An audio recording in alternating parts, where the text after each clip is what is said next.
Assalamualaikum warahmatullahi wabarakatuh. Bapak Ibu, mohon izin saya untuk memandu kegiatan diseminasi yang akan disampaikan oleh Ibu Husnul Khotimah, calon guru penggerak angkatan 7 SLB Negeri Banyuwangi. Namun sebelumnya izinkan saya untuk membacakan pantun terlebih dahulu. Siang hari langit membiru, angin kencang suara menderu. Selamat datang Bapak Ibu, betapa bahagia kita bertemu. Tanam bunga dengan sejajar, tebu digiling jadi gula. Murid merdeka dalam belajar sesuai profil pelajar Pancasila. Bismillahirrahmanirrahim. Assalamualaikum warahmatullahi wabarakatuh. Yang terhormat Kepala SLB Negeri Banyuwangi, Ibu Estuningsih SPD MNEPD.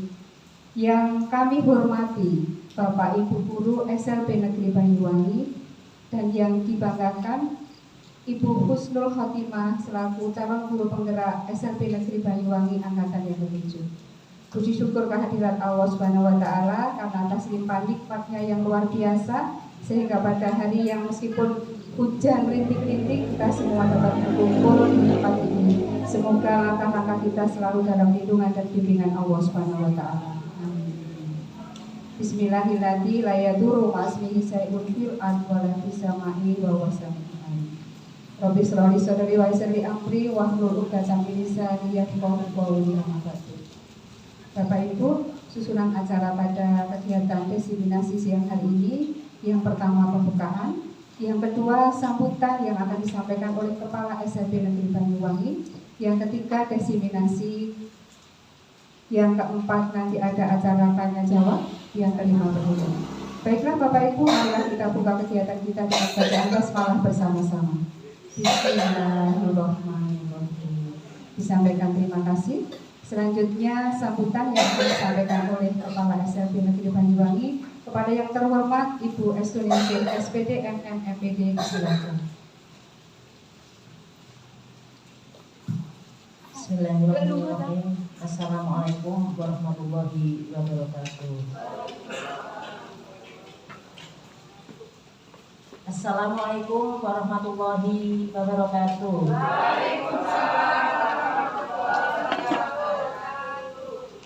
Yang saya hormati calon guru penggerak angkatan 7, yang saya hormati semuanya, Bapak Ibu guru peserta diseminasi ini yang telah semangat mengikuti diseminasi di Aula SLB Negeri Banyuwangi ini.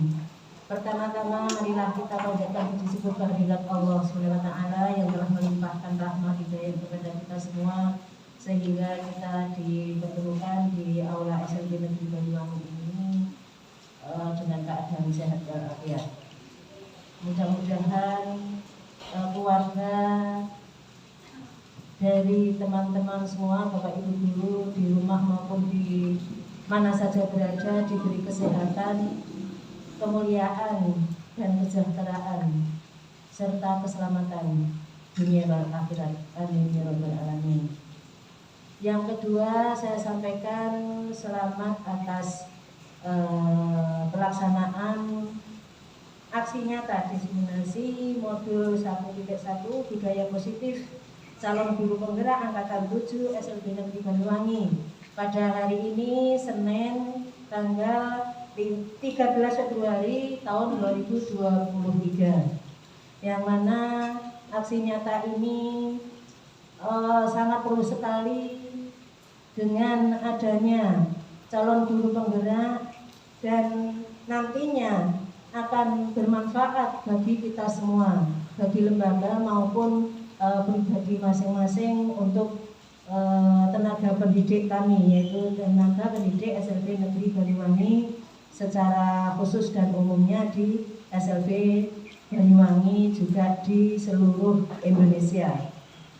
Maka hari ini saya sampaikan bahwa kepada Ibu Husnul Khotimah beserta semuanya yang telah berada di sini, selamat melaksanakan diseminasi modul 1.4 yang mana nanti peserta aksi nyata diseminasi budaya positif guru penggerak ini akan lebih maju lagi dengan hasil yang diraih, hasil yang dicapai selama belajar sebagai calon guru penggerak, dan nantinya sukses selalu sebagai calon guru penggerak maupun yang guru lainnya pada umumnya.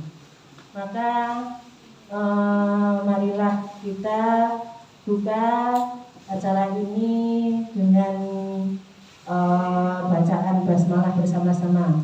Bismillahirrahmanirrahim. Dan selanjutnya kami serahkan kepada pembawa acara. Ada kurang lebihnya mohon maaf. Wassalamualaikum warahmatullahi wabarakatuh. Disampaikan terima kasih. Bapak Ibu yang berbahagia, acara selanjutnya yaitu diseminasi yang langsung akan disampaikan oleh Ibu Husnul Khotimah selaku calon guru penggerak SLB Negeri Banyuwangi Angkatan ke-7.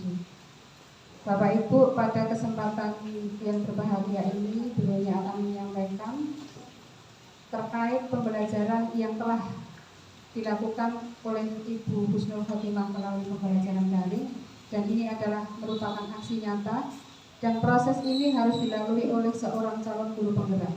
Bapak Ibu, meskipun ini adalah proses yang harus dilalui oleh calon guru penggerak, namun kami berharap Bapak Ibu bisa mengikuti secara aktif agar nanti ilmunya juga sangat bermanfaat bagi kita semua. Sedikit tentang budaya positif Bapak Ibu ya. Budaya positif yang tercakup dalam pemikiran Ki Hajar Dewantara adalah watak karakter yang merupakan pencerminan dari diri siswa, kemudian kodrat yang mereka miliki dari lahir yang mereka bawa dan bisa dijadikan budaya positif di sekolah, seperti itu. Kemudian sebagai pendukung dalam mewujudkan profil pelajar Pancasila perlu ditanamkan budaya positif di sekolah. Nah, budaya positif di sekolah itu merupakan nilai-nilai, keyakinan-keyakinan, kemudian kebiasaan-kebiasaan di sekolah yang berpihak kepada murid agar dapat tumbuh dan berkembang menjadi pribadi yang bertanggung jawab, kritis dan penuh hormat. Nah, menurut Ki Hajar Dewantara, mendidik adalah proses memanusiakan manusia, sehingga harus memerdekakan manusia dan segala aspek kehidupan baik secara fisik, mental, jasmani dan rohani. Bapak Ibu, agar lebih jelas dan nanti ilmunya bisa kita manfaatkan, bisa kita implementasikan kepada lembaga kita, marilah kita simak diseminasi yang akan disampaikan oleh Ibu Husnul Khotimah. Silakan.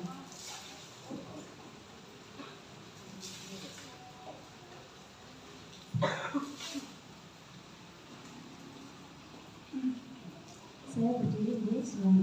Assalamualaikum warahmatullahi wabarakatuh. Selamat siang, salam sejahtera. Suatu kehormatan bagi saya bisa berdiri di hadapan Bapak Ibu sekalian untuk melakukan aksi nyata saya sebagai calon guru penggerak angkatan 7 Kabupaten Banyuwangi, yang mana hari ini saya harus melakukan diseminasi modul 1.4 tentang budaya positif. Ya. Saya ucapkan terima kasih yang pertama kepada yang terhormat Kepala SLB Negeri Banyuwangi, Ibu Estiningsih SPD MPD yang sudah meluangkan waktunya di sore hari ini yang seharusnya kita istirahat ya. Di waktu istirahat, tapi luar biasa Ibu ini bisa menyempatkan hadir. Kemudian saya juga mengucapkan terima kasih kepada Bapak Ibu Dewan Guru SLB Negeri Banyuwangi yang sudah meluangkan waktunya untuk mengikuti kegiatan saya, yaitu diseminasi budaya positif. Bapak Ibu, bagaimana, sudah ngantuk? Sudah ngantuk atau masih semangat? Semangat. Saya mau ice breaking dulu, boleh nggih? Satu. Gini ice breakingnya supaya kita semangat nggih mendengarkan Soalnya nanti waktunya tidak lama kok, tapi butuh semangat ini. Kita tepuk aja pun, tepuk. Kalau saya tepuk pagi, siang, malam ya. Kalau saya bilang tepuk pagi 1 kali, pagi. Kalau saya bilang siang 2 kali, siang. Kalau saya bilang malam setengah. Ya. Pagi, siang, malam, malam, siang, pagi, malam. Ternyata sudah konsentrasi. Terima kasih Bapak Ibu. Baik, langsung saja ya pada kegiatan hari ini, yaitu destinasi modul ST4 tentang budaya positif, yang mana akan saya sampaikan hari ini. Pertama-tama saya memperkenalkan diri saya dulu. Saya namanya Kusnawatima, saya dari jurusan B ya. Kemudian saya biasa dipanggil Bu Ima karena di jurusan B itu ada 2 opsinya. Kemudian saya adalah calon guru penggerak angkatan 7 Kabupaten Banyuwangi. Yang selanjutnya kegiatan kita hari ini yaitu menyebarkan pemahaman dan penerapan pengalaman tentang budaya positif di sekolah. Kemudian hari ini saya akan menyampaikan beberapa poin, yaitu tentang teori kontrol, kemudian disiplin positif, keyakinan kelas, kebutuhan dasar manusia, posisi restitusi, dan segitiga restitusi. Yang mana nanti kita akan sampaikan singkat-singkat, dan nanti saya insya Allah ini lebih banyak interaksi dengan panjenengan semua. Semoga ilmu yang saya dapat bisa saya tularkan. Bukan berarti saya lebih pintar daripada panjenengan, mungkin karena ini pengalaman saya, jadi saya ingin menularkan ke panjenengan. Saya sebenarnya yakin Bapak Ibu yang ada di sini itu sebenarnya sudah menerapkan ini semua di sekolah. Cuma kadang istilah yang baru ya, ada istilah baru. Kemudian memang di guru penggerak ini memang lebih mengutamakan tentang pendidikan itu muaranya untuk kepentingan setelah didik seperti itu. Kemudian tentang yang pertama, ini bentar Bapak Ibu, sebelum kita masuk, ini untuk masuk ke materi kita, yaitu tentang teori kontrol. Di sini coba kita baca bersama-sama nih. Bayangkan bahwa Anda adalah A. Tugas Anda adalah mengepalkan salah satu tangan Anda. Coba kita kepalkan salah satu tangan kita ya. Bayangkan bahwa Anda menyimpan sesuatu yang sangat berharga di tangan Anda. Oke. Di tangan Anda ini adalah, bayangkan sesuatu yang sangat berharga. Anda perlu menjaga benda tersebut sekuat tenaga Anda karena begitu pentingnya untuk kehidupan Anda. Oke. Kemudian tugas B, ada B ini. B bayangkan itu orang lain. B ini ya rekan Anda adalah mencoba untuk segala cara untuk membuka kepalan ini. Ya, teman Anda yang B ini boleh membujuk, menghardik, mengintimidasi, ya, pokoknya gimana mau merebut itu, ya, mau bahkan menawari uang. Nah, kemudian kira-kira saya mau tanya ini, kira-kira Bapak Ibu mau melepaskan tangannya tidak? Tidak. Apa Pak alasannya? Oh, Bapak Jarot. Boleh. Alasannya ya karena tidak menginginkan untuk istilahnya rahasia yang kita genggam itu bisa terbongkar oleh orang lain. Karena hal tersebut adalah sesuatu yang sangat besar buat Anda. Terus kemudian si B ini tadi, apakah dengan sekuat tenaga akan membukanya dari Anda? Kenapa? Karena ingin tahu. Kepo ya.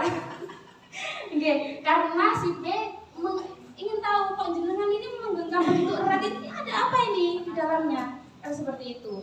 Kemudian, nah ini karena jenengan kepal begini ya, si B ini kira-kira menutupkan atau ya, artinya menutup kepalan Anda rapat-rapat atau mau membukanya? Membukanya tadi ya, yang A ya. Ya, yang si B. Nah, dalam hal ini sebenarnya yang memegang kendali itu siapa? A. Bagaimana? Si A tidak mau melepaskan Artinya si A ini memegang kendali. Yang memegang kendali si A ini siapa? Diri kita sendiri. Oke, diri kita sendiri. Artinya segala sesuatu itu tumbuhnya atas kendali oleh diri kita sendiri. Setuju? Seberapa orang lain mempengaruhi kita kalau kita tidak ingin melepasnya atau tidak ingin apa istilahnya merubahnya, kita tidak bisa merubah hal itu. Semua itu berasal dari diri kita sendiri, seperti itu ya. Nah, kesimpulan dari teori kontrol ini menegaskan bahwa diri kita sendirilah yang memegang kendali kontrol. Kontrol. Kalau sakit kontrol. Atau hanya saja kalau kita bersedia dikontrol orang lain, nah baru kita akan mau berubah. Artinya apa Bapak Ibu? Ayo kita relatekan dengan anak-anak kita. Anak-anak itu sebenarnya mau mematuhi kita atau mau mengikuti kita, artinya dalam diri anak-anak itu sendirilah yang mengontrolnya bahwa mereka ingin berubah. Nah, bagaimana sekarang sebagai seorang guru membudayakan atau memberikan budaya positif kepada anak-anak supaya anak-anak ini dari diri dia ingin berubah, begitu ya. Kemudian kalau di sini teori kontrol ini dalam kesadarannya maka berkaitan erat dalam menjalankan kedisiplinan di sekolah. Berbicara masalah disiplin, apa sih disiplin? Monggo, siapa yang mau menyuarakan hatinya? Apa sih disiplin itu? Monggo, boleh siapa saja. Oh, nih Bumi, monggo Bumi. Apa sih disiplin? Disiplin adalah mentaati peraturan-peraturan yang telah ditentukan. Betul sekali. Betul, guys, setuju ya? Setuju. Mungkin ada pendapat lain? Pendapat lain?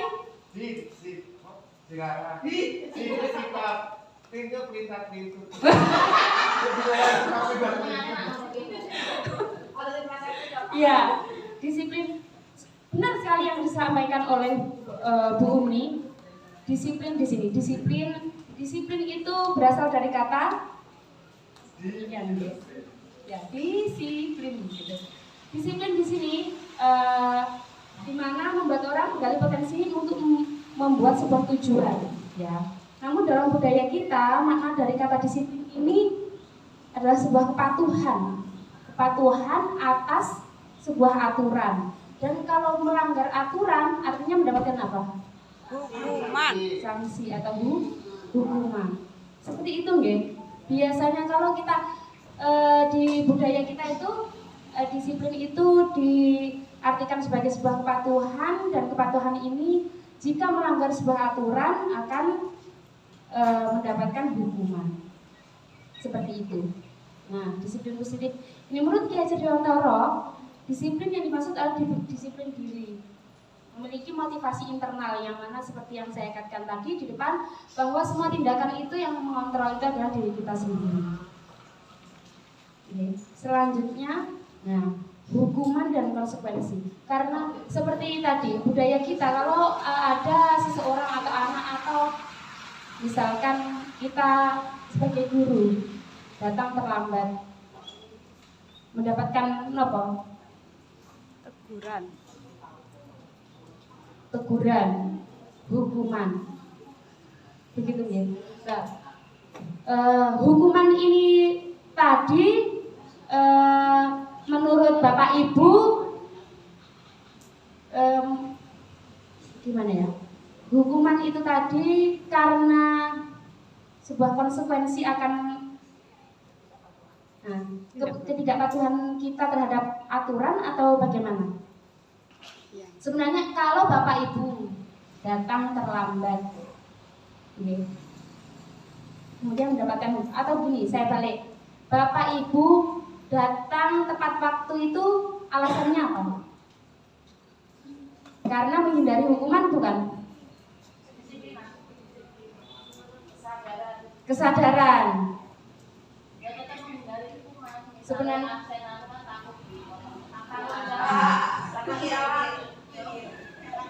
seperti itu.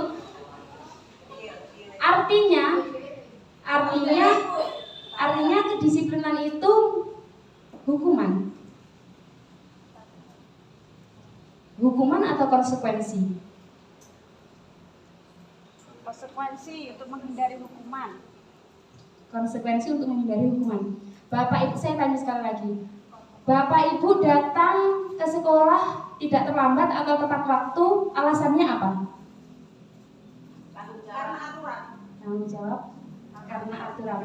Karena artinya Bapak Ibu kalau terlambat itu akan mendapatkan hukuman atau konsekuensi. Konsekuensi terlambat mendapatkan hukuman. Nah, gitu nggih. Tapi kita masuk apa itu perbedaan hukuman dan konsekuensi. Di sini kita lihat ya, hukuman adalah suatu tindakan untuk membalas perbuatan yang salah. Kalau hukuman itu untuk membalas suatu perbuatan yang salah. Kalau konsekuensi adalah akibat dari tindakan atau perbuatan yang pernah terjadi sebelumnya. Di sini bisa membedakan ya, hukuman dan konsekuensi.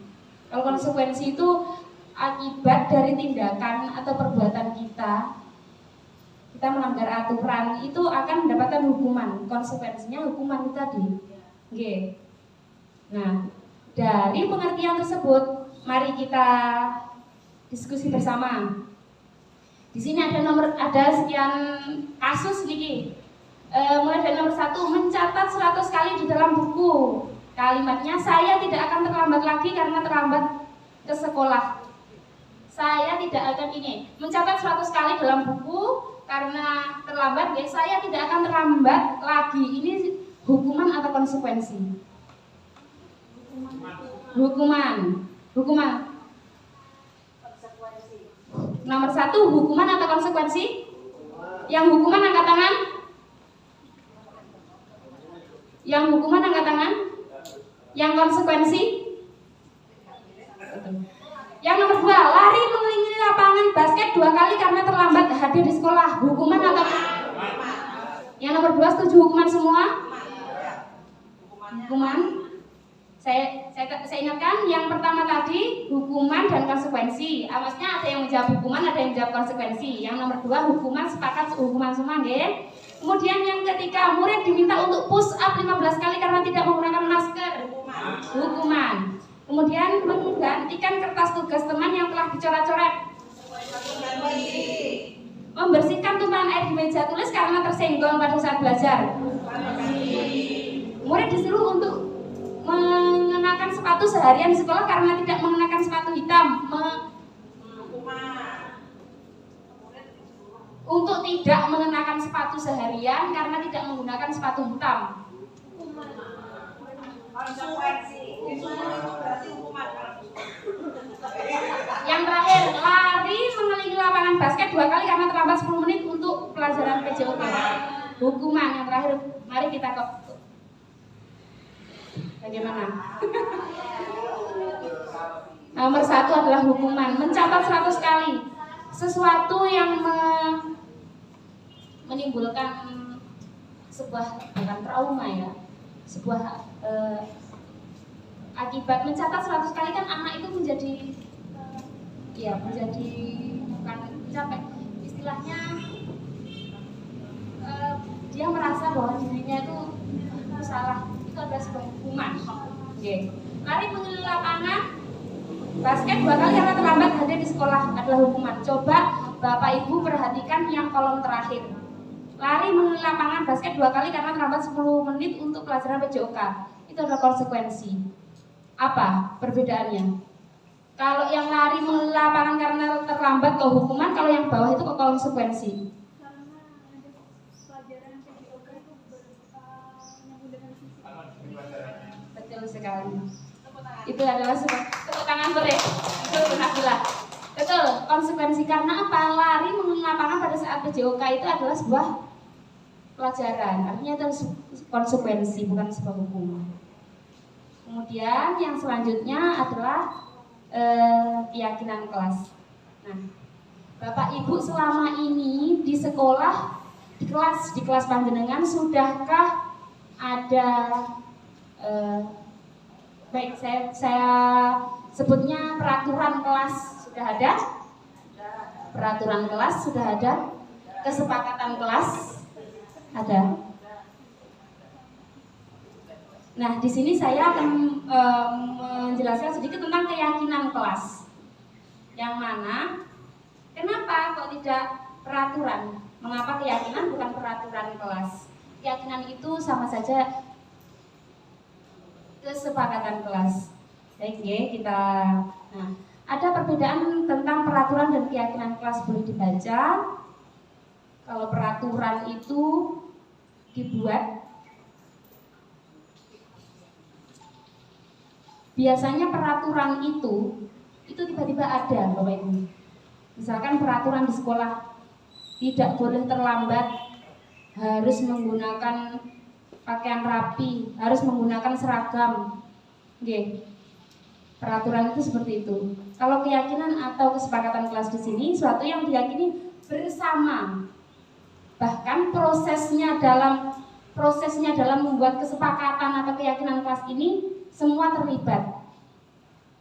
Artinya di sini ada memang pergeseran bahwa dari peraturan seharusnya menjadi sebuah keyakinan kelas atau kesepakatan kelas. Artinya Bapak Ibu, mari sekarang di kelas-kelas kita membuat sebuah kesepakatan kelas, bukan lagi sebuah peraturan. Kenapa demikian? Ada yang bisa menjelaskan? Kenapa? Kenapa kok sekarang tuh kesepakatan atau keyakinan kelas bukan lagi peraturan? Kenapa? Pak Ribut, monggo.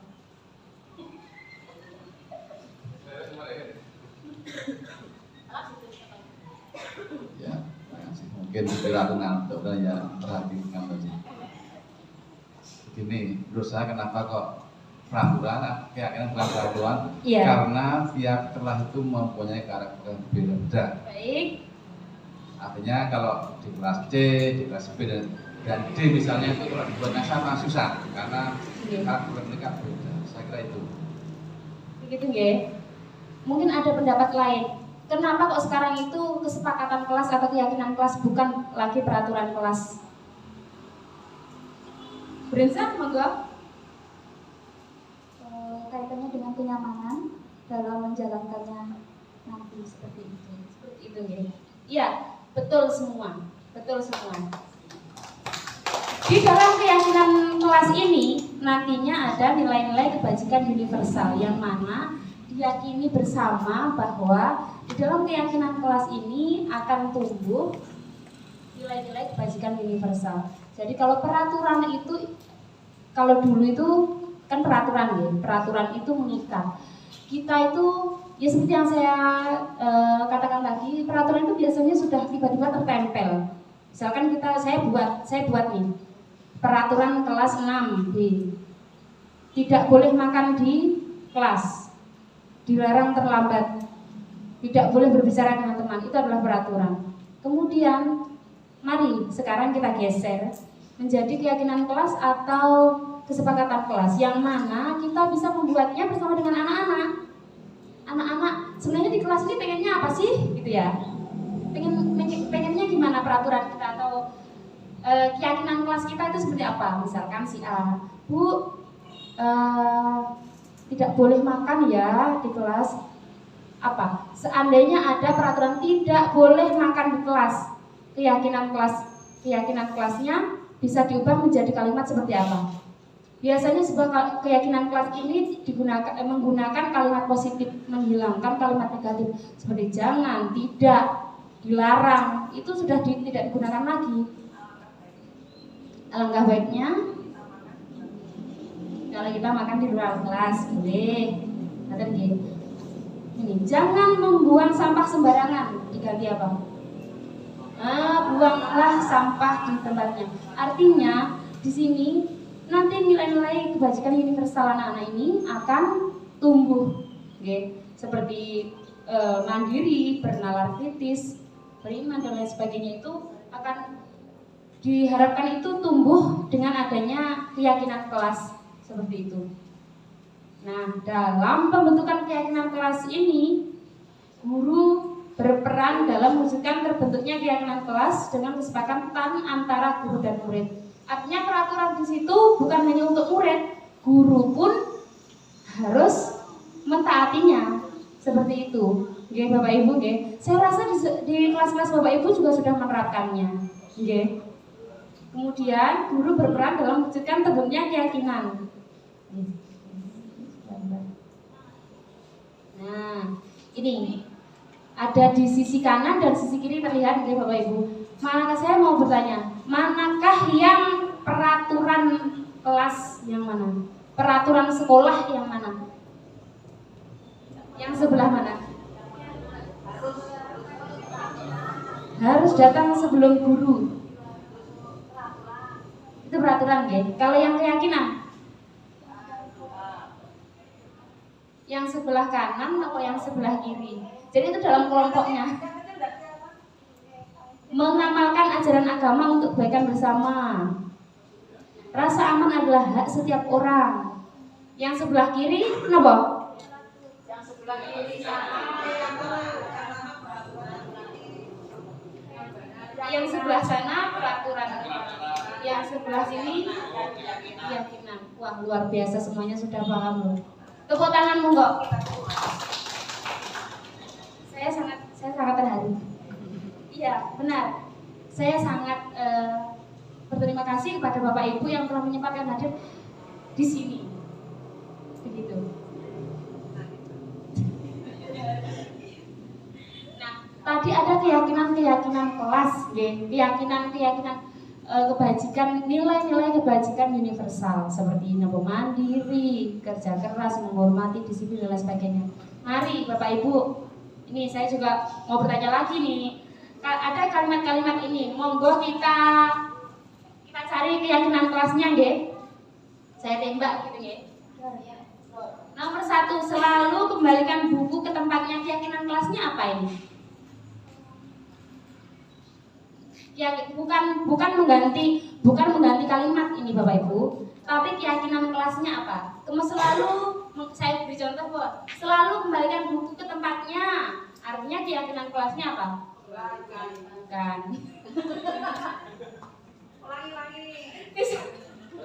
Misal ya, membuang sampah pada tempatnya, keyakinan kelasnya apa? Kebersihan, kesehatan, disiplin.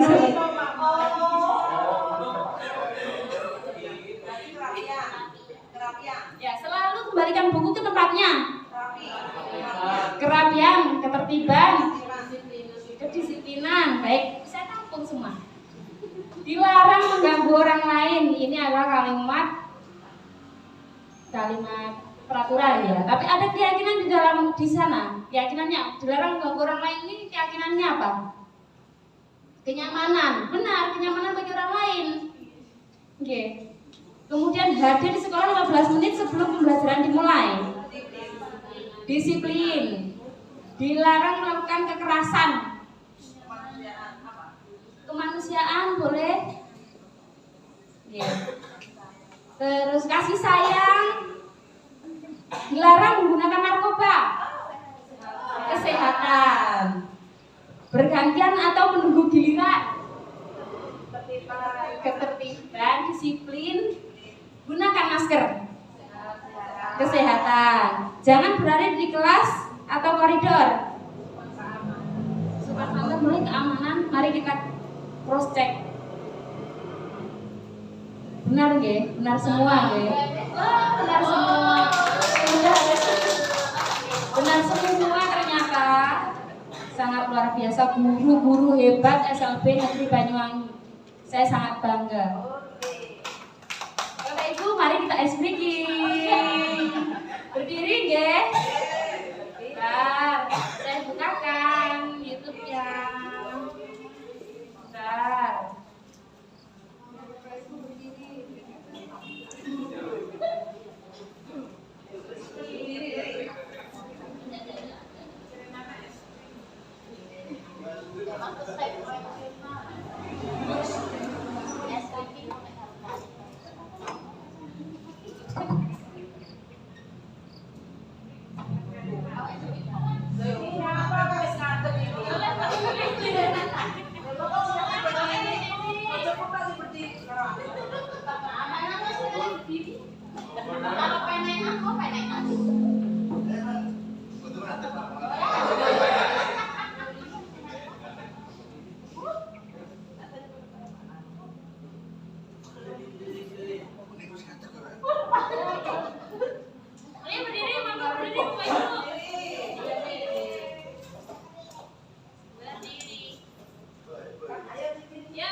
pacaran uangnya menjadi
Terima kasih. Bagaimana? Berkeringat kamu buatan? Pak Misnanto semangat tadi yang di tengah tadi.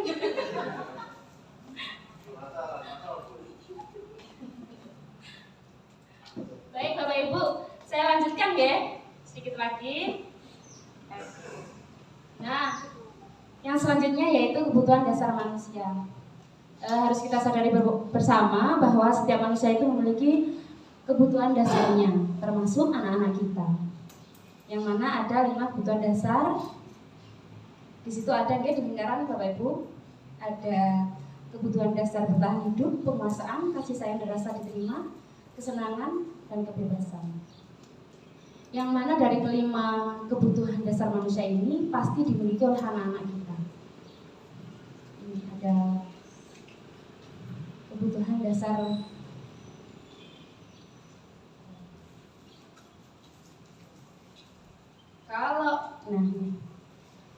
kebutuhan dasar bertahan hidup itu berkaitan dengan apa Bapak Ibu? Bertahan hidup, insting kita untuk tetap bertahan, mempertahankan kelangsungan akan hidup kita, begitu ya? Kalau kasih sayang dan rasa diterima, siapa yang bisa? Angkat tangan.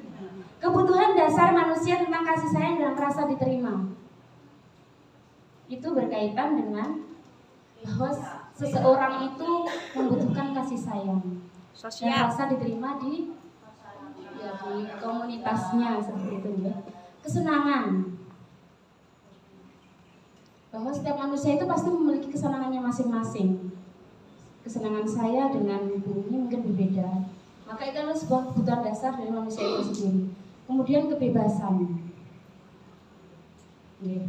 freedom, kebebasan untuk melakukan sesuatu hal yang dia inginkan. Sampun ya di situ. Nah, ini ada studi kasus Bapak Ibu. Di sini nanti kita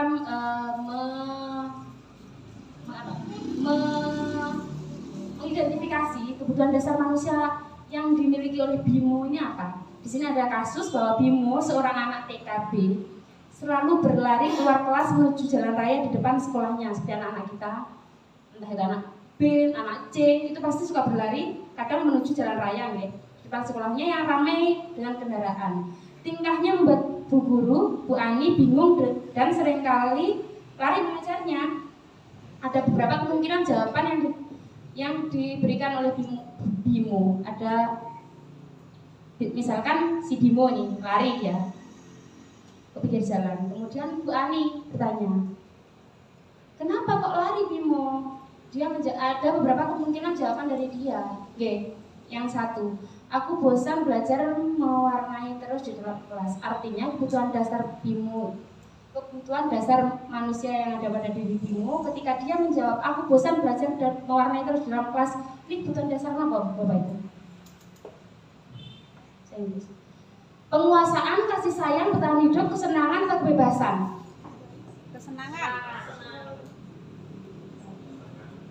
Kesenangan. Sepakat.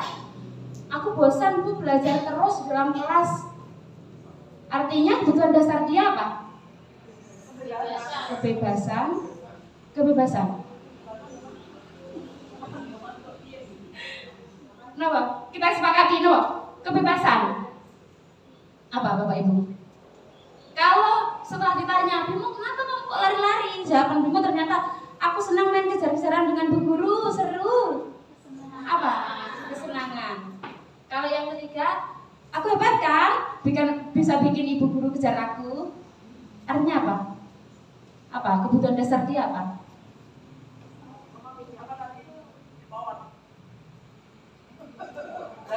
Apa? Aku pinter kan? Bisa bikin Bu Guru ngejar aku? Penguasaan. Mari kita konfirmasi bersama.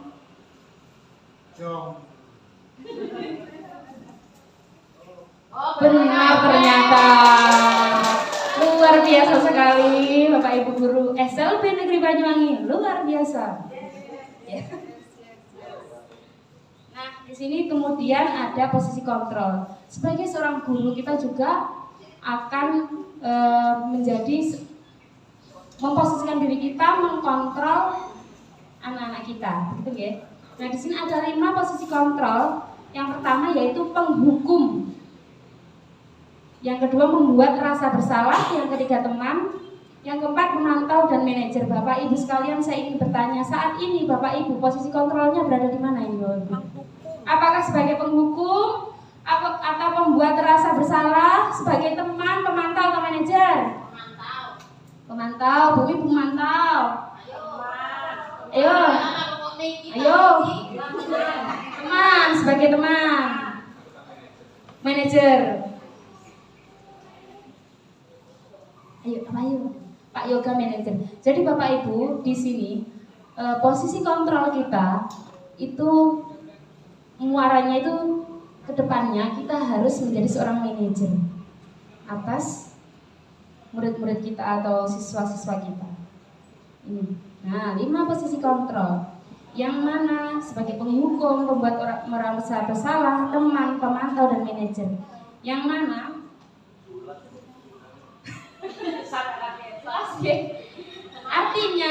artinya ini dari posisi kontrol yang paling rendah ke yang paling tinggi, begitu ya. Kalau sebagai penghukum, Bapak Ibu merasa tidak bahwa kita itu kadang juga sebagai posisi kontrol penghukum? Oke. Tanpa kita sadari kita itu kadang menjadi posisi kontrol sebagai penghukum. Apa ininya? Ada anak datang terlambat, tiba-tiba gimana? Marah. Kenapa terlambat? Ya, guru berbuat menghardik, menunjuk-nunjuk. Kadang kita jengkel, kita itu kadang tidak bisa mengontrol diri kita bahwa kadang sesuatu hal yang terjadi pada diri kita, entah itu dari eksternal ataupun internal diri kita, itu menimbulkan sebuah perilaku tanpa disadari. Entah Bapak Ibu mengakui atau tidak di sini, Bapak kita itu pasti pernah menjadi posisi kontrol sebagai penghukum. Misalkan apa? Si A ini tidak pernah mengerjakan PR setiap hari, tidak pernah mengerjakan PR. Ayo lari di halaman, di lapangan lari 3 kali. Artinya kita sebagai posisi kontrol penghukum. Pernah tidak? Pernah lah. Sering. Oh, Kak Riba enggak pernah nggih? Oh, enggak pernah. Oh, jarang artinya.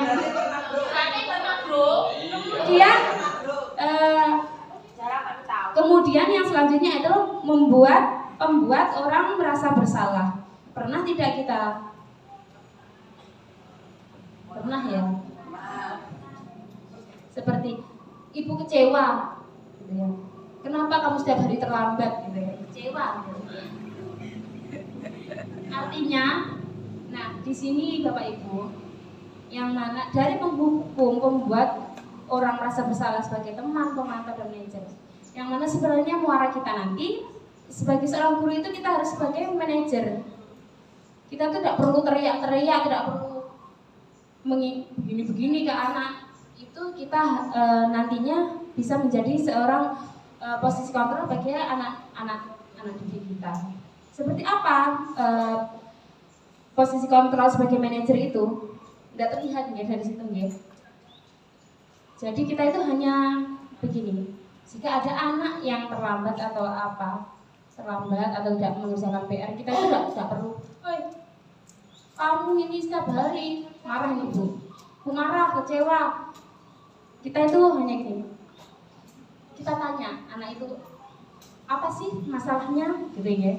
Nanti kita masuknya gini ke posisi kontrol segitiga restitusi.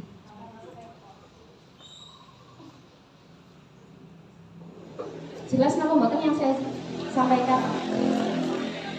Nah, dari kelima posisi kontrol tadi apa saja? Coba kita ingat Bapak Ibu. Yang pertama penghukum, yang kedua ya, yang ketiga sebagai teman, yang keempat pemantau, yang kelima manajer. Nah, mari kita berdiskusi. Ini ada pernyataan siapa yang mengatakan saya kecewa sekali dengan kamu. Ini posisi kontrolnya seperti apa?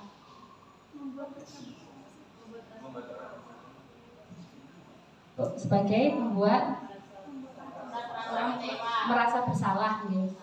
Posisi kontrolnya. Kemudian kamu tidak pernah benar melakukannya. Penghukum. 5 posisi kontrolnya apa tadi? Yang pertama penghukum, yang kedua membuat orang merasa bersalah, yang ketiga teman, yang keempat pemantau, yang kelima manajer. Kalau kamu tidak pernah benar melakukannya, ini apa ini?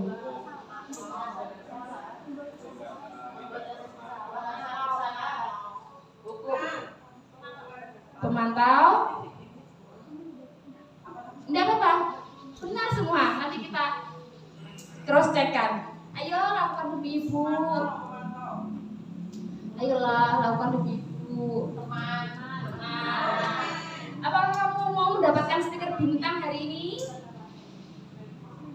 Manajer. Bagaimana kamu bisa menyelesaikan masalah ini? Pemantau. Kamu selalu yang paling terakhir. Kamu selalu yang terakhir mesti terakhir. Apa? Mari kita konfirmasi. Betul lagi semua. Benar nggih? Artinya Bapak Ibu. Kemudian Bapak Ibu kita sudah masuk ke sesi yang terakhir ini. Ini penjelasan saya yang terakhir Bapak Ibu. Jadi tentang segitiga restitusi yang mana tadi sebagai posisi kontrol. Bapak Ibu, ketika anak didik kita salah, melakukan kesalahan, kita bisa memposisikan diri kita sebagai 5 posisi kontrol tersebut.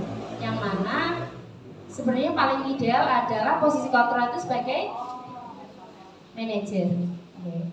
Kemudian ada segitiga restitusi. Apa sih restitusi? Baru mendengar, familiar, apa asing? Apa restitusi? Ya. Segitiga proses menciptakan kondisi bagi murid untuk memperbaiki kesalahannya sehingga karakter mereka kembali kuat ketika kembali kepada kelompoknya. Yang mana ini benar sekali Bu Tanti. Jadi restitusi itu untuk menyelesaikan masalah anak. Yang mana ada segitiga restitusi di sini, ada 3 langkah-langkah ketika anak melakukan sebuah kesalahan atau kesalahan-kesalahan apa biasanya yang dilakukan atau masalah-masalah apa yang biasanya terjadi pada anak-anak didik kita. Masalahnya terlambat, tidak mengerjakan PR, tidak memakai atribut dengan lengkap, membuang sampah sembarangan. nggak pakai seragam, Pak. Berkelahi. Nah, yang mana masalah-masalah tersebut bisa kita atasi dengan menjalankan segitiga restitusi. Jadi jangan misalkan ada anak tiba-tiba datang terlambat. Ini apa terlambat? Mesti begini lagi terlambat. Artinya posisi kontrol kita nih kembali lagi nih, kita sebagai penghukum atau pembuat orang merasa bersalah, padahal kita idealnya atau muara kita adalah sebagai seorang manajer yang mana bisa kita lakukan dengan menerapkan segitiga restitusi, yang mana yang pertama yaitu validasi kebutuhan, ya, yang mana validasi kebutuhan ini dilakukan pertama. Misalkan ini di sini kamu tentu punya alasan mengapa melakukan ini. Jadi kita validasi dulu kebutuhan anak. Misalkan ada anak datang terlambat nih. Jadi jangan, mesti terlambat hari ini, ayo lari, misalkan gitu. Jadi kita tanya dulu, kamu tentu punya alasan kenapa sih kok terlambat, ya kan? Kenapa terlambat? Bangun siang, ya, malam main HP. Jadi pertama itu kita validasi dulu kebutuhannya. Apa alasan dia kok bisa sampai datang terlambat? Kita tanya dulu, oke. Kemudian selanjutnya, kalau sudah tahu alasan dia, kita stabilkan identitas dia. Ya, tidak. Bagaimana cara menstabilkan identitas anak ini? Ya, tidak apa-apa. Ya, terlambat itu semua pernah terlambat kok. Artinya kita stabilkan dulu identitas dia. Semua orang pernah terlambat kok, tapi terlambat itu baik apa enggak? Baik apa buruk? Jadi kita stabilkan dulu. Kamu bukan satu-satunya melakukan ini, ya, tapi apa? Kemudian menanyakan keyakinan apa yang kamu langgar, ya, nilai-nilai apa yang setelah kita sepakati. Kok kamu terlambat? Apa yang kamu langgar? Kita sepakat untuk apa? Ya Pak Fian, kita sepakat untuk apa kalau anak? Misalkan Pak Fian ini murid nih, ya, coba Pak Fian datang terlambat ini. Yan, kenapa? Kok terlambat? Alasannya apa? Oh, bannya bocor, iya. Iya, Bu Guru kemarin juga bannya bocor, ya. Iya. Tapi terlambat baik enggak? Baik ya. Terus apa? Apa yang sudah kita sepakati? Untuk apa? Untuk datang apa? Ya, datang tepat waktu. Besok lagi tidak boleh diulangi, ya. Kamu kalau begini, kamu ingin menjadi orang yang seperti apa sih? Disiplin kan? Iya, baik sekali. Jadi seperti itu Bapak Ibu ya. Jadi segitiga restitusi itu artinya kalau ada anak yang melakukan memiliki masalah, kita bisa lakukan pemecahan masalahnya menggunakan segitiga restitusi. Jangan ujuk-ujuk anak datang, terlambat menanya pagi. Ayo mas lari, sebuah ngerti aku. Jangan lagi ya. Kita menggunakan segitiga restitusi yang mana langkah-langkahnya apa? Yang pertama tadi Bu, validasi kebutuhan. Yang kedua, menstabilkan identitas. Kemudian yang ketiga, ya, menanyakan keyakinan. Itu luar biasa sekali. Ini adalah tadi kegiatan-kegiatan untuk menstabilkan identitas, validasi kebutuhan, sama menanyakan keyakinan. Demikian. Belum. Monggo Bapak Ibu yang ingin ditanyakan bisa bertanya.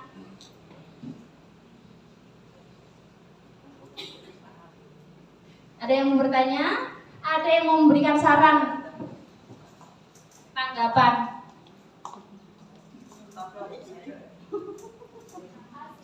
Monggo Bapak. Iya, tanggapannya boleh atau pertanyaan?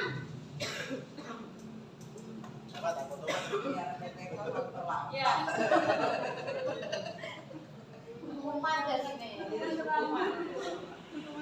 Ada yang mau bertanya? Nabila mau tanya.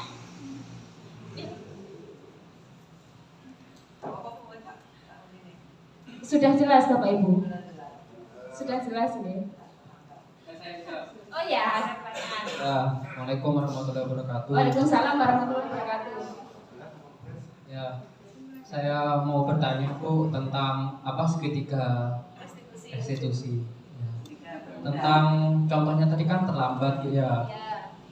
Bagaimana cara menimbulkan kesadaran kepada peserta didik? Kan kita kan di sekolah SLB gitu kan ya.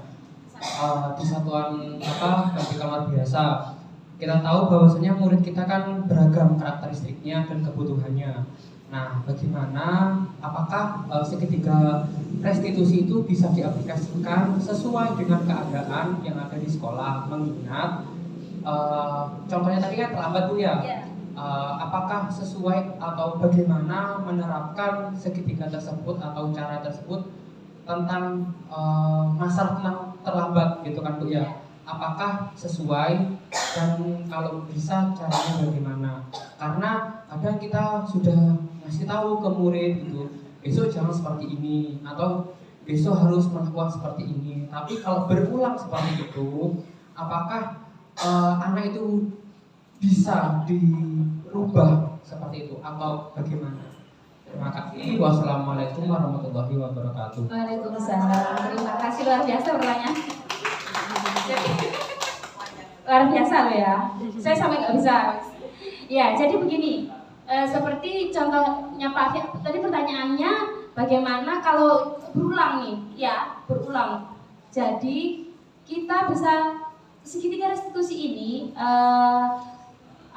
tujuannya yaitu sebenarnya itu kita mau bukan menghukum ya, menyadarkan anak itu, tapi anak ini kan supaya tidak kita mau menghukum si anak ini sebenarnya, cuma supaya anak ini nggak terasa kalau kita restitusi gitu ya. Makanya dengan adanya segitiga restitusi yang mana sebenarnya agar terlambat ini kebiasaan jadi membudaya pada satu anak ini, dia setiap hari terlambat, artinya kita harus tanamkan nilai-nilai kebajikan universal pada anak. Nilai-nilai yang telah, jadi kita harus menanyakan nilai-nilai atau kesepakatan apa yang telah kita sepakati, nilai-nilai apa yang kita sepakati. Begitu Pak Afian. Ya, jadi misalkan ada anak terlambat, kita artinya kalau ada anak terlambat itu tidak moro-moro kita seneni gitu loh. Kenapa tuh terlambat? Enggak gitu. Kita restitusi dia dengan segitiga restitusi. Yang mana restitusi ini sebenarnya itu mau menghukum dia, tapi dia itu tidak terasa. Itu artinya segitiga restitusi itu intinya itu Bapak Ibu. Jadi kenapa kalau ada anak terlambat itu kita gunakan segitiga restitusi supaya apa? Anak itu sebenarnya mau kita hukum, cuma dia tidak terasa. Tapi dengan dia sendiri, apa yang telah kita nilai apa yang kita sepakati kan begitu. Artinya dia itu kan akhirnya kan ya tahu seperti itu. Sudah. Terima kasih atas jawabannya, sangat luar biasa. Ya, sama-sama. Ada lagi yang ingin bertanya? Oh iya, Nabila monggo.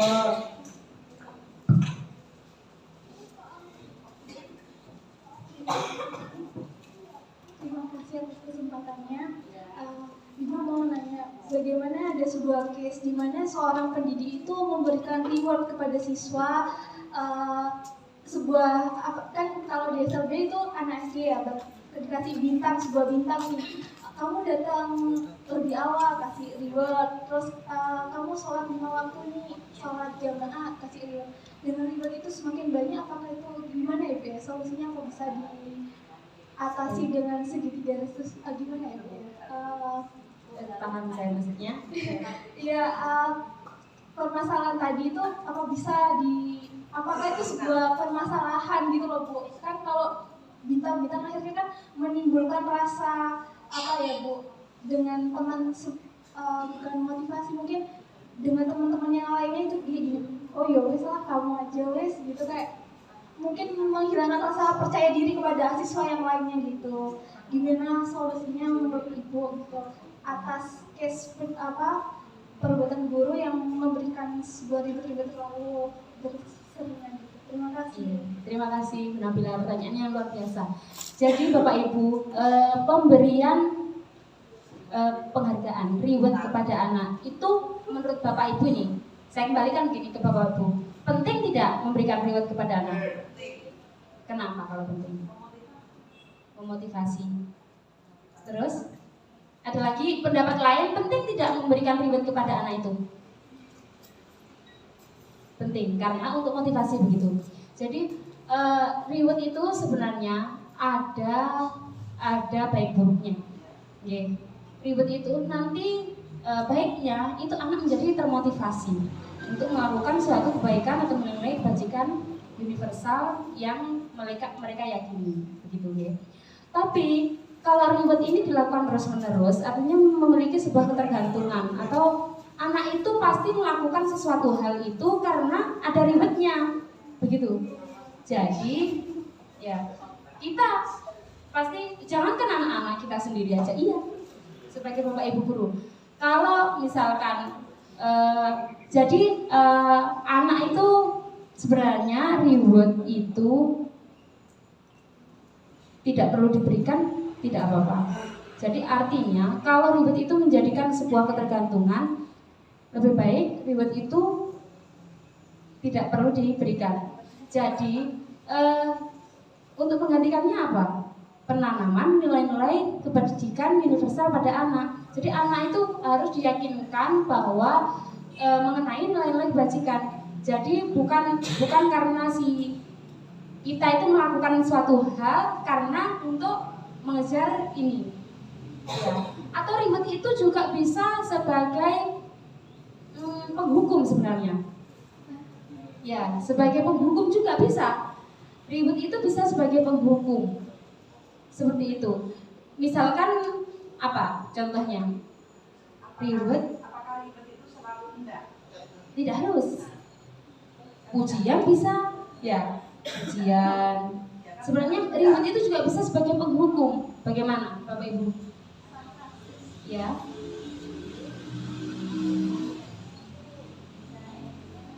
Naik. Ya.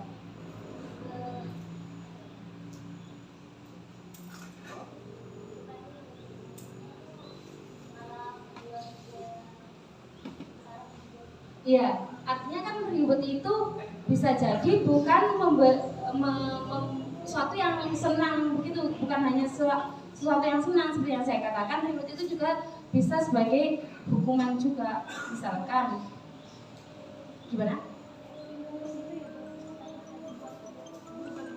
Iya, ya bisa seperti itu. Jadi anak-anak kita itu memang sebaiknya reward itu tidak perlu diberikan, tidak masalah.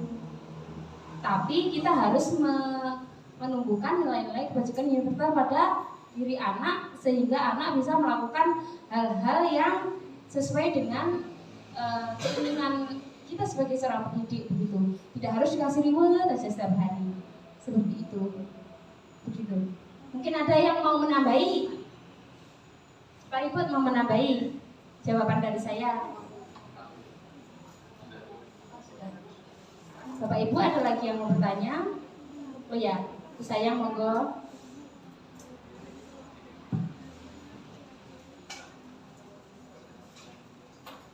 Terima kasih Bu Ima. Kita kan sebenarnya di kelas kita masing-masing kan sudah menerapkan setidaknya ada beberapa hal yang sudah disampaikan tadi, budaya positifnya di kelas kita kan sudah diterapkan ya. Tapi bagi yang belum menerapkan itu atau yang baru memulai atau yang baru tahu, apa langkah awal yang bisa kita lakukan untuk bagaimana ya kita bisa menerapkan budaya positif itu kelas kita ke murid-murid kita. Itu bagaimana langkah awal yang bisa dilakukan. Terima kasih. Baik, Bapak Ibu, jadi memang benar bahwa di kelas-kelas kita itu sebenarnya sudah ada yang sudah melakukan atau belum melakukan atau akan melakukan. Jadi budaya positif mulai dari yang pertama tadi yang saya sampaikan dari awal tadi, yang mana jadi untuk memulainya bisa kita mulai dengan apa? Kita membuat keyakinan kelas yang mana menumbuhkan keyakinan kelas tersebut menumbuhkan nilai-nilai kebajikan universal pada masing-masing anak. Bapak Ibu sudah seperti yang saya tanyakan tadi di kelasnya sudah punya peraturan atau keyakinan kelas atau kesepakatan kelas masing-masing sudah? Sudah. Nah, kalau ingin memulainya dari situ dulu aja enggak apa-apa. Dari situ dulu yang pertama itu kita buat kesepakatan kelas. Kesepakatan kelas untuk kita dan murid-murid kita, kesepakatan yang kita sepakati bersama. Begitu. Kalau ingin memulainya, kemudian ya, kalau kesepakatan kelas atau keyakinan kelas itu pasti di dalamnya ada nilai kebajikan universal yang mana itu akan tumbuh. Begitu nggih Bu sayang nggih. Jadi yang pertama itu bisa kita mulai dari membuat keyakinan kelas atau kesepakatan kelas yang mana di dalamnya itu pasti ada nilai-nilai kebajikan universal yang akan tumbuh pada anak didik kita seperti itu. Kemudian kita mulai penerapan segitiga restitusi. Jadi kalau ada anak terlambat, anak tidak mengerjakan PR, tidak langsung kita marahi, tapi kita restitusi dengan segitiga restitusi. Seperti itu, ya Bapak Ibu ya. Mungkin Bapak Ibu juga sudah melakukannya seperti itu. Mungkin mulai dari saya harap mulai dari saat ini kita bisa menerapkannya di kelas-kelas kita masing-masing, terutama di kelas-kelas kita sebagai komunitas paling kecil, itu di kelas-kelas kita, kemudian nanti akan selanjutnya membudaya di sekolah kita. Seperti itu Bapak Ibu nggih. Sepakat nggih? Gitu.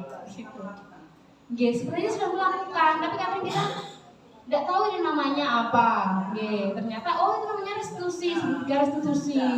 Ya sebenarnya sudah, tapi kita baru tahu bahwa itu namanya restitusi. Begitu nggih Bapak Ibu. Mungkin ada lagi yang ingin ditanyakan?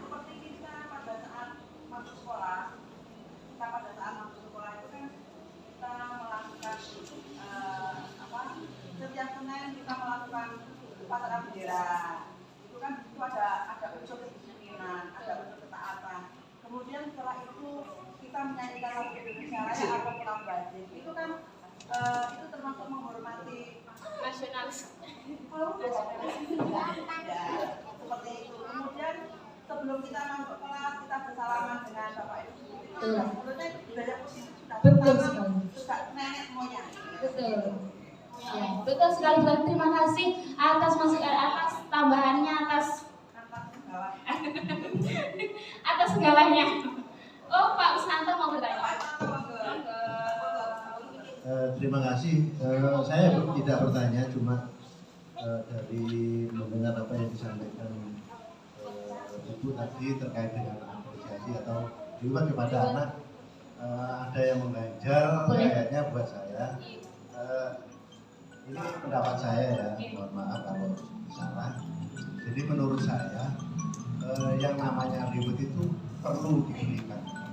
Bahkan itu kalau menurut saya harus selalu diberikan ketika anak itu misalkan menjawab dengan benar atau hasil nilainya meningkat atau kedisiplinannya bagus, ya, itu perlu dikasih reward. Karena reward menurut saya tidak harus berupa barang, bintang atau makanan atau lain sebagainya.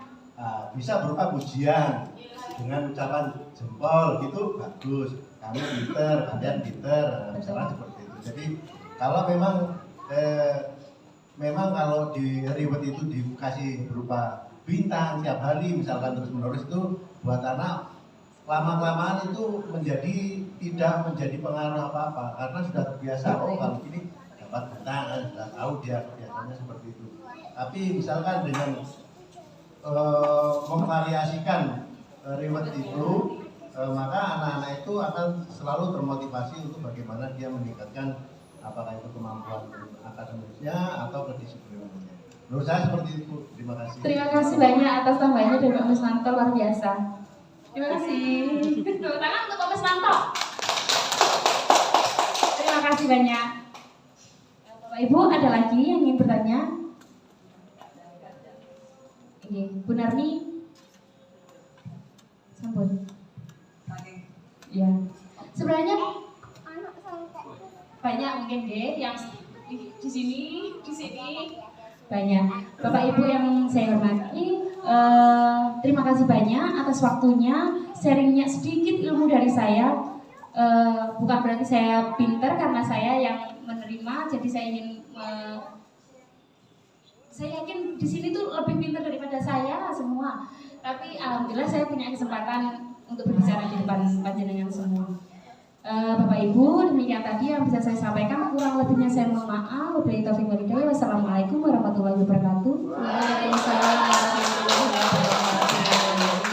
Terima kasih. Aplaus sekali lagi untuk Ibu Husnul Khotimah. Baik, terima kasih Ibu Husnul Khotimah telah menyampaikan materi yang sangat luar biasa, gitu ya. Materinya sangat bagus, kemudian penyampaiannya juga luar biasa, sehingga materinya bisa disimak dengan maksimal.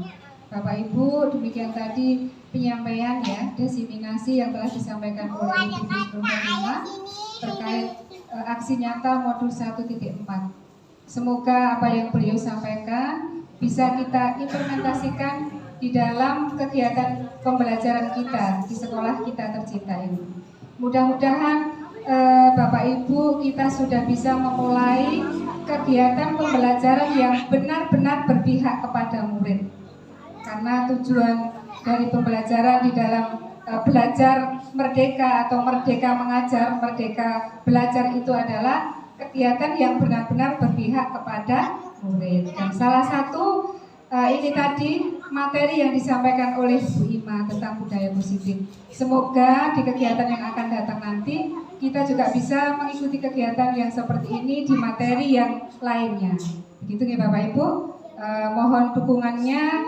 Semoga kegiatan calon guru penggerak di sekolah kita tercinta ini berjalan dengan lancar. Dan mudah-mudahan Bapak Ibu yang masih muda-muda masih berkesempatan juga mengambil bagian sebagai agen perubahan di dalam merdeka mengajar. Terima kasih kami sampaikan. Mudah-mudahan apa yang kita lakukan hari ini bermanfaat khususnya bagi murid-murid kita tercinta. Guru kalam Nasrul bin Allah wa qarib wa basirin mu'minin. Wassalamualaikum warahmatullahi wabarakatuh. Waalaikumsalam.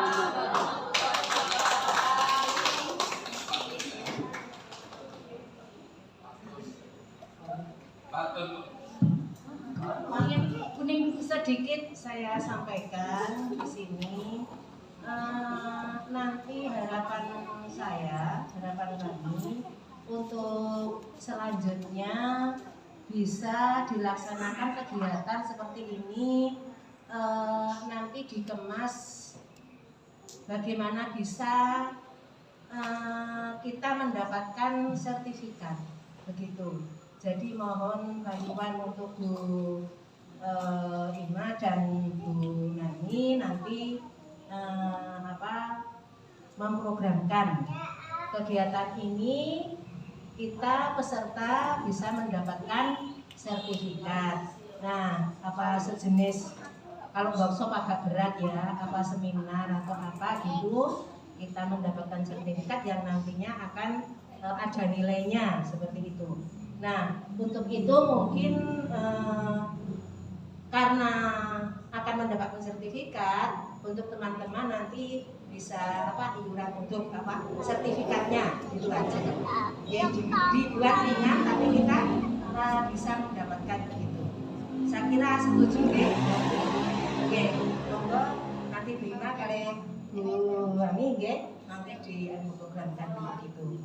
Dan mungkin bulan depan atau bulan berikutnya seperti itu ya. Monggo dijadwalkan. Terima kasih, itu tambahan saya.